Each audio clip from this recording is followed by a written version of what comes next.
Hello' ছাত্ৰসকল স্বাগতম জনাইছো আমাৰ ইউটিউব চেনেল এক্সাম গুৰু আছামিজলৈ গতিকে ছাত্ৰসকল আজি তোমালোকৰ লগত আলোচনা কৰিম খুবেই গুৰুত্বপূৰ্ণ কিছুমান এমচিকিউ গতিকে ছাত্ৰসকল এই এমচিকিউ সমূহ তোমালোকে ফাৰ্ষ্টৰ পৰা একদম শেষলৈকে চাই থাকা ইয়াৰ পৰাই তোমালোকৰ মেট্ৰিক ফাইনেল 2024ত ডাইৰেক্ট কমন পৰিব গতিকে ছাত্ৰসকল তোমালোকে ভালদৰে ভিডিঅ'খিনি চাবা কাৰণ এমচিকিউৰ আগৰ যিকেইটা পৰীক্ষাৰ এমচিকিউ মই দিছো 2-3টা 4টা এনেকৈ ভিডিঅ' বনাই তাৰ পৰাই এমচিকিউ আহিছে গতিকে এতিয়াও তোমালোকৰ মেথছৰ পৰীক্ষাৰ বাবেও মই 2-3টা এনেকুৱা মেথছৰ এমচিকিউৰ ভিডিঅ' বনাই যাম তোমালোকে সাবস্ক্ৰাইব কৰি আমাৰ লগতে থাকা মই ভিডিঅ' দিয়াৰ লগে লগে যাতে তোমালোকে নটিফিকেশন পাই যোৱা গতিকে ছাত্ৰসকল তোমালোকে প্ৰথমটো এইটো এমচিকিউৰ প্ৰথমটো ভিডিঅ' গতিকে ছাত্ৰসকল ইয়াৰে তোমালোকে প্ৰথমটো প্ৰশ্ন চোৱা যে তলৰ কোনটোৰ এককৰ স্থানত 1 থাকিব গতিকে ইয়াৰ উত্তৰটো হ'ব 1 নম্বৰ 19 স্কয়াৰ তাৰ পাছৰ যেটো 2 নম্বৰ প্ৰশ্ন আছে যে √2025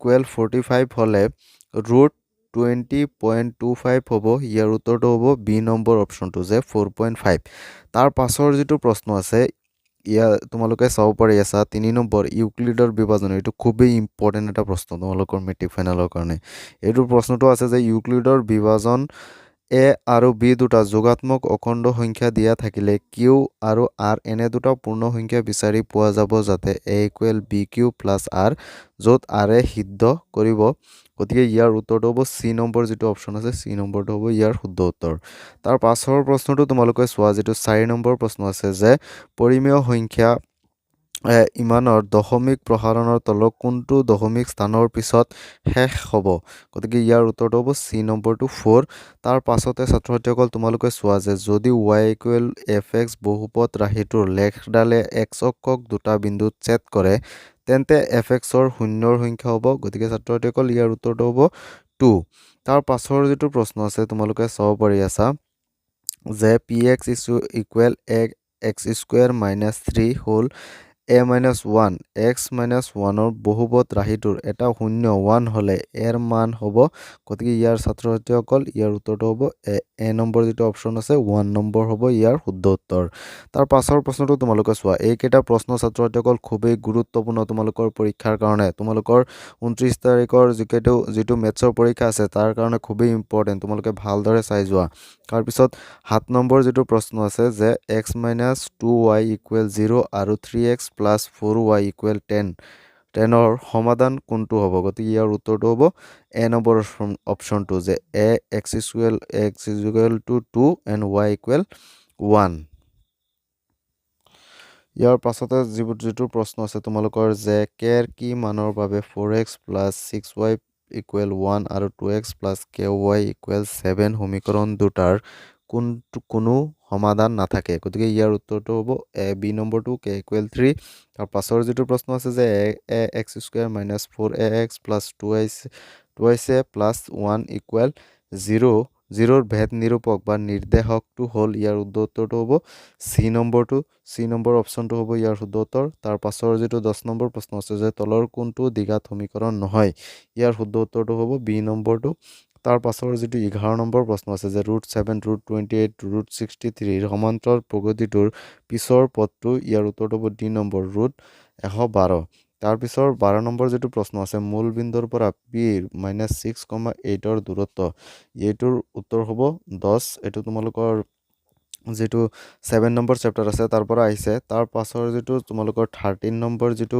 প্ৰশ্ন আছে যে 13 নম্বৰ প্ৰশ্নটো তোমালোকে চোৱা যে -6,5 আৰু -2,3 বিন্দু সংযোগী ৰেখাখণ্ডৰ মধ্যবিন্দু a/3,4 হলে এৰ মান হ'ব গতিকে ইয়াৰ উত্তৰটো হ'ব বি যেটো বি নম্বৰ অপচন আছে -12 তাৰ পিছৰ 14 নম্বৰ প্ৰশ্নটো তোমালোকে চোৱা যে যদি tan a = 3/4 আৰু a + b = 90 ডিগ্ৰী তেতিয়া cot b ৰ মান গতিকে ইয়াৰ শুদ্ধ উত্তৰটো হ'ব 3/4 তাৰ পাছৰ যেটো প্ৰশ্ন আছে তোমালোকে ইয়াতে চাও পাৰি আছে যে ট্ৰায়াঙ্গল ABC to angle A 90 degree AB = 3 cm BC = 5 cm আৰু AD পাৰপেন্ডিকুলাৰ BC হলে AD ৰ দৈৰ্ঘ্য হ'ব ইয়াৰ শুদ্ধ উত্তৰটো হ'ব বি নম্বৰটো 12/5 ইয়াৰ পাছতে ছাত্ৰ ছাত্ৰীসকল তোমালোকে চোৱা 16 নম্বৰ যিটো প্ৰশ্ন আছে যে A B C ত্ৰিভুজৰ A B equal 6√3 সেণ্টিমিটাৰ, A C equal 12 সেণ্টিমিটাৰ আৰু বি চি ইকুৱেল 6 সেণ্টিমিটাৰ। বি কোনটো হ'ল, ইয়াৰ শুদ্ধ উত্তৰটো হ'ব বিৰ কোনটো হ'ব 90 ডিগ্ৰী। তাৰ পাছৰ যিটো 17 নম্বৰ প্ৰশ্ন আছে যে 5 সেণ্টিমিটাৰ ব্যাসাৰ্ধযুক্ত এটা বৃত্তৰ এটা বিন্দু পিত টনা এডাল স্পৰ্শক পি কিউ এ কেন্দ্ৰ ওৰ মাজেৰে যোৱা এডাল ৰেখাই কিউ বিন্দুত লগ লাগে যাতে অ কিউ ইকুৱেল 12 সেণ্টিমিটাৰ। গতিকে পি কিউৰ দৈৰ্ঘ্য হ'ব, ইয়াৰ শুদ্ধ উত্তৰটো হ'ব √119। তাৰ পাছৰ যিটো প্ৰশ্ন আছে 18 নম্বৰ কুৱেশ্যনটো তোমালোকে ইয়াতে চোৱা যে যদি এটা বিন্দু পিৰ পৰা ও কেন্দ্ৰযুক্ত এটা বৃত্তৰ পি এ আৰু পি বি স্পৰ্শক কেইডালে পৰস্পৰ 80 ডিগ্ৰী কোণত হালি থাকে তেন্তে এংগুল পি অ' এৰ ভেলু কিমান হ'ব? ইয়াৰ শুদ্ধ উত্তৰটো হ'ব 80 ডিগ্ৰীৰ সমান হ'ব ইয়াৰ শুদ্ধ উত্তৰ, যিটো ডি নম্বৰ অপশ্যন আছে। তাৰ পাছতে প্ৰশ্নটো চোৱা যে এটা বৃত্তৰ পৰিধি 44 সেণ্টিমিটাৰ হ'লে ইয়াৰ কালি হ'ব, ইয়াৰ শুদ্ধ উত্তৰটো হ'ব ডি নম্বৰ 154 সেণ্টিমিটাৰ স্কুৱেৰ। তাৰ পাছৰ প্ৰশ্নটো চোৱা যে এটা তথ্যৰ মধ্যমা আৰু বহুলক যথাক্ৰমে 33 আৰু 45 হ'লে মাধ্য হ'ব, ইয়াৰ শুদ্ধ উত্তৰটো হ'ব 27। তাৰ পাছৰ প্ৰশ্নটো তোমালোকে চাব পাৰি আছে ইয়াতে যে 1,2,3 এনৰ মাধ্য বা গড় হ'ল, ইয়াৰ শুদ্ধ উত্তৰটো হ'ব এ নম্বৰ যিটো অপশ্যন আছে n+1/2। তাৰ পাছৰ প্ৰশ্নটো তোমালোকে চোৱা, খুবেই ইম্পৰ্টেণ্ট প্ৰশ্ন যে এটা পাশা এবাৰ মাৰি পঠিয়ালে মৌলিক সংখ্যা পোৱাৰ সম্ভাৱিতা হ'ল, ইয়াৰ শুদ্ধ উত্তৰটো হ'ব 1/2। তাৰ পাছৰ প্ৰশ্নটো তোমালোকে চাব পাৰি আছে ইয়াতে যে তলৰ কোনকেইটা এটা ঘটনাৰ সম্ভাৱিত হ'ব নোৱাৰে। গতিকে ছাত্ৰ ছাত্ৰীসকল এটা ঘটনাৰ সম্ভাৱিতা কেতিয়াও শূন্যতকৈ সৰু আৰু একতকৈ ডাঙৰ হ'ব নোৱাৰে। গতিকে বি শুদ্ধ উত্তৰ হ'ব, কাৰণ বিটো মাইনাছত আছে। কিয়নো বিটো মাইনাছত আছে, যদি শূন্যতকৈ সৰু আৰু একতকৈ ডাঙৰ হয় তেনেহ'লে কি সম্ভাৱিতা সেইটো এটা ঘটনাৰ সম্ভাৱিতা হ'ব নোৱাৰে। তাৰ পাছৰ যিটো 24 নম্বৰ প্ৰশ্ন আছে তোমালোকে চোৱা যে ত্ৰিভুজ এ বি চি ডি আৰু ই ক্ৰমে এ বি আৰু এ চিৰ ওপৰত এনে বিন্দু যাতে D E parallel B C যদি A D equal 2.5 centimetre, B D equal 3 centimetre আৰু এ ই ইকুৱেল 3.75 সেণ্টিমিটাৰ, তেতিয়া এ চিৰ ভেলু কিমান হ'ব? গতিকে ছাত্ৰ ছাত্ৰীসকল ইয়াৰ উত্তৰটো কেনেকৈ ওলাম? যিহেতু D E parallel B C বুলি কৈছে, গতিকে কি হৈ যাব A D by D B equal A E by E C. গতিকে ইয়াত কিমান এ ডিৰ ভেলু কিমান দি আছে 2.5 আৰু ডি বি বা বি ডি 3 আছে আৰু কি আছে 3.75 আৰু ই চি আমাৰ ই চি উলিয়াব লাগে। গতিকে ই চিটো যদি এনেকৈ ওলাই ভেলু যদি পাতি দিয়া তেনেহ'লে ইয়াৰ উত্তৰটো হ'ব 4.5 সেণ্টিমিটাৰ। তাৰপিছতে তোমালোকে কি কৰিব লাগিব, এইখিনি এ চিৰ এতিয়া এ চিৰ ভেলু যদি উলিওৱা এ চি ইকুৱেল কি হ'ব এ ই প্লাছ ই চি। গতিকে ইয়াৰ উত্তৰটো হৈ যাব 8.25 সেণ্টিমিটাৰ। গতিকে ছাত্ৰ ছাত্ৰীসকল তোমালোকৰ শুদ্ধ উত্তৰটো হ'ব তোমালোকৰ বি নম্বৰ অপশ্যনটো হ'ব তোমালোকৰ শুদ্ধ উত্তৰ, যে 8.25 সেণ্টিমিটাৰ। ছাত্ৰ ছাত্ৰীসকল তোমালোকৰ সন্মুখত আৰু কেইটামান শ্বৰ্ট প্ৰশ্ন লৈ আহিছোঁ। এইকেইটা প্ৰশ্ন তোমালোকৰ MCQ আকাৰে তোমালোকৰ পৰীক্ষাত আহি যাব পাৰে। গতিকে তোমালোকে এই প্ৰশ্নখিনি ভালদৰে চোৱা যে যদি আলফা আৰু বিটা বহুপদ A X square plus B X plus C শূন্য তেন্তে আলফা প্লাছ বিটা কিমান হ'ব? গতিকে এইটো ডাইৰেক্ট ফৰ্মুলাৰ পৰা আহিছে। তোমালোকৰ এনেকুৱা ধৰণৰ MCQ টাইপ প্ৰশ্ন আহিব পাৰে। ইয়াৰ উত্তৰটো হ'ব -b/a। তাৰ পাছতে তোমালোকে আৰু এটা প্ৰশ্ন চোৱা যে যদি p - 1/p + 1 = 6 হয় তেন্তে p ৰ মান কিমান হ'ব? ইয়াৰ উত্তৰটো হ'ব -7/5। তাৰ পাছৰ প্ৰশ্নটো তোমালোকে চোৱা যে কোনোবা স্বাভাৱিক সংখ্যা nৰ ক্ষেত্ৰত 6n সংখ্যাটো শূন্য অংকৰে শেষ হ'ব পাৰেনে? গতিকে তোমালোকৰ ছাত্ৰ ছাত্ৰীসকল এইটো প্ৰশ্ন আহিব পাৰে, খুবেই ইম্পৰ্টেণ্ট প্ৰশ্ন। গতিকে ইয়াৰ উত্তৰটো হ'ব নোৱাৰে। তাৰ পাছত আৰু এটা প্ৰশ্ন আহিব পাৰে যে ইমান দ্বিঘাত সমীকৰণ এটাৰ দুটা স্পষ্ট বাস্তৱ মূল থাকে তেন্তে b² - 4ac ইকুৱেল হোৱাট? গতিকে ইয়াৰ উত্তৰটো হ'ব b² - 4ac > 0।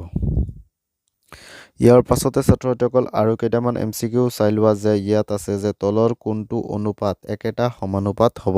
গতিকে ইয়াৰ শুদ্ধ উত্তৰটো হ'ব এ নম্বৰ অপশ্যনটো। তাৰ পাছৰ প্ৰশ্নটো চোৱা যে তলৰ তালিকাখনৰ খালী ঠাইত y ৰ মান কি হ'ব। গতিকে ইয়াৰ উত্তৰটো হ'ব চি নম্বৰ 4 হ'ব। তাৰ পাছৰ প্ৰশ্নটো চোৱা তোমালোকে 3 নম্বৰ যিটো প্ৰশ্ন আছে যে তলৰ কোনটো পৰিমেয় সংখ্যা। গতিকে ইয়াৰ শুদ্ধ উত্তৰটো হ'ব ডি নম্বৰটো। তাৰ পাছৰ যিটো 4 নম্বৰ প্ৰশ্ন আছে যে তলৰ কোনটি নিৰৱধি পৌনঃপুনিক দশমিক। গতিকে ইয়াৰ শুদ্ধ উত্তৰটো হ'ব চি নম্বৰ অপশ্যনটো। খুবেই ইম্পৰ্টেণ্ট প্ৰশ্ন এইটো। তাৰ পাছতে তোমালোকে চোৱা 5 নম্বৰ যিটো প্ৰশ্ন আছে যে চিত্ৰ y = fx ৰ গ্ৰাফ দিয়া আছে। fx কি ধৰণৰ বহুপদ। গতিকে এনেকুৱা ধৰণৰ প্ৰশ্ন তোমালোকৰ মেট্ৰিক ফাইনেলত এটা আহিবই। গতিকে ইয়াৰ শুদ্ধ উত্তৰটো হ'ব দ্বিঘাত বহুপদ। উত্তৰটো হ'ব বি নম্বৰটো। তাৰ পাছত তোমালোকে চোৱা যে 6 নম্বৰ যিটো প্ৰশ্ন আছে যে 4u² + 8u ৰ শূন্যকেইটাৰ পূৰণফল হ'ব। ইয়াৰ শুদ্ধ উত্তৰটো হ'ব 0। তাৰ পাছত চোৱা 7 নম্বৰ যিটো প্ৰশ্ন আছে যে x = a আৰু y = b লৈখিকভাৱে। ইয়াৰ শুদ্ধ উত্তৰটো হ'ব ডি নম্বৰ যিটো অপশ্যন আছে a বিত কটাকটি কৰে। গতিকে এইটো হ'ব ইয়াৰ শুদ্ধ উত্তৰ। ছাত্ৰ-ছাত্ৰীসকল ইয়াৰ পাছৰ প্ৰশ্নটো তোমালোকে চোৱা যে কেৰ কি মানৰ বাবে 4x + 6y = 1 আৰু 2x + ky = 7 সমীকৰণ দুটাৰ কোনো সমাধান নাথাকে। গতিকে ইয়াৰ শুদ্ধ উত্তৰটো হ'ব তোমালোকৰ বি নম্বৰটো k = 3। তাৰপিছত 9 নম্বৰ প্ৰশ্নটো চোৱা যে kx² + x - 6 = 0 দ্বিঘাত সমীকৰণটোৰ x = -2 এটা সমাধান হ'লে কেৰ মান হ'ব। ইয়াৰ শুদ্ধ উত্তৰটো হ'ব চি নম্বৰটো 2। তাৰপিছত প্ৰশ্নটো চোৱা যে কি চৰ্ত সাপেক্ষে ax² + 5x + 7 = 0 এটা দ্বিঘাত সমীকৰণ। গতিকে ছাত্ৰ-ছাত্ৰীসকল তোমালোকৰ এনেকুৱা ধৰণৰ চৰ্ত আহিবই, এটা যিকোনো এটা আহিবই। গতিকে এই চৰ্তখিনি 4 নম্বৰ চেপ্টাৰত যিকেইটা চৰ্ত আছে এই চৰ্তসমূহ তোমালোকে ভালদৰে মনত ৰাখিবা। খুবেই ইম্পৰ্টেণ্ট তোমালোকৰ এইবাৰৰ পৰীক্ষাৰ বাবে। MCQ আহিব মানে আহিবই এনেকুৱা ধৰণৰ। মই বাৰে বাৰে কৈ দি আছোঁ এই 10 নম্বৰৰ পৰা তোমালোকৰ MCQ এটা আহিবই। এনেকুৱা ধৰণৰ MCQ এইটো নাহিলেও এনেকুৱা ধৰণৰ MCQ আহিব। তোমালোকে এই চৰ্তখিনি ক'ত কি চৰ্ত হ'ব এই গোটেইখিনি তোমালোকে জানি ল'বা। গতিকে এইটো প্ৰশ্নৰ উত্তৰটো হ'ব ডি নম্বৰ a ≠ 0। তাৰ পাছৰ প্ৰশ্নটো চোৱা যে 2p + 1 13, 5p - 3 এটা সমান্তৰ প্ৰগতিৰ ক্ৰমিক পদ হ'লে পিৰ মান হ'ব। ইয়াৰ শুদ্ধ উত্তৰটো হ'ব চি নম্বৰটো। তাৰ পাছৰ যিটো 12 নম্বৰ প্ৰশ্ন আছে যে এটা সমান্তৰ প্ৰগতিৰ প্ৰথম আৰু 12তম পদ ক্ৰমে √2 আৰু 23√2 ইয়াৰ সাধাৰণ অন্তৰ হ'ব। গতিকে সাধাৰণ অন্তৰ ইয়াৰ ডিৰ ভেলু ওলাব দিছে। গতিকে ছাত্ৰ-ছাত্ৰীসকল ইয়াৰ শুদ্ধ উত্তৰটো হ'ব চি নম্বৰটো। তাৰ পাছতে তোমালোকে চোৱা যে y অক্ষৰ পৰা ইয়াৰ পাছৰ যিটো প্ৰশ্ন আছে y অক্ষৰ পৰা 5,12ৰ লম্ব দূৰত্ব হ'ব। ইয়াৰ শুদ্ধ উত্তৰটো হ'ব 5। তাৰ পাছৰ প্ৰশ্নটো ছাত্ৰ-ছাত্ৰীসকল তোমালোকে চোৱা যে x, 0 আৰু q 3, -6ৰ মাজৰ দূৰত্ব 10 একক আৰু y ৰ ঋণাত্মক অখণ্ড সংখ্যা হ'লে x = কি হ'ব ছাত্ৰ-ছাত্ৰীসকল। ইয়াৰ শুদ্ধ উত্তৰটো হ'ব ডি। তাৰ পাছতে যিটো 15 নম্বৰ প্ৰশ্ন আছে তোমালোকৰ যে যদি tan a = 3/4 আৰু a + b = 90 ডিগ্ৰী তেতিয়া cot b ৰ মান হ'ব। গতিকে ইয়াৰ শুদ্ধ উত্তৰটো হ'ব a + b = 90 ডিগ্ৰী। গতিকে b = 90 ডিগ্ৰী - a তেনেহ'লে cot b ৰ মান কিমান হৈ যাব। ইয়াৰ শুদ্ধ উত্তৰটো হ'ব চি 3/4 হ'ব ইয়াৰ শুদ্ধ উত্তৰ। তাৰ পাছতে 16 নম্বৰ যিটো প্ৰশ্ন আছে তোমালোকে ইয়াতে চোৱা যে যদি sin 3θ = cos θ - 26 ডিগ্ৰী য'ত 3θ আৰু ইমান সূক্ষ্ম কোণ তেতিয়া থিতাৰ মান হ'ব। গতিকে ছাত্ৰ-ছাত্ৰীসকল ইয়াৰ শুদ্ধ উত্তৰটো হ'ব বি নম্বৰটো। গতিকে ছাত্ৰ-ছাত্ৰীসকল আজিৰ ভিডিঅ'টো আছিলে ইমানেই। যদি ভিডিঅ'টো চাই ভুলতো অলপমান হ'লেও তোমালোকে ভাল পালা তেনেহ'লে ভিডিঅ'টোত এটা লাইক কৰি দিবা আৰু আমাৰ চেনেলটো অলপমান ছাবস্ক্ৰাইব কৰি দিবা।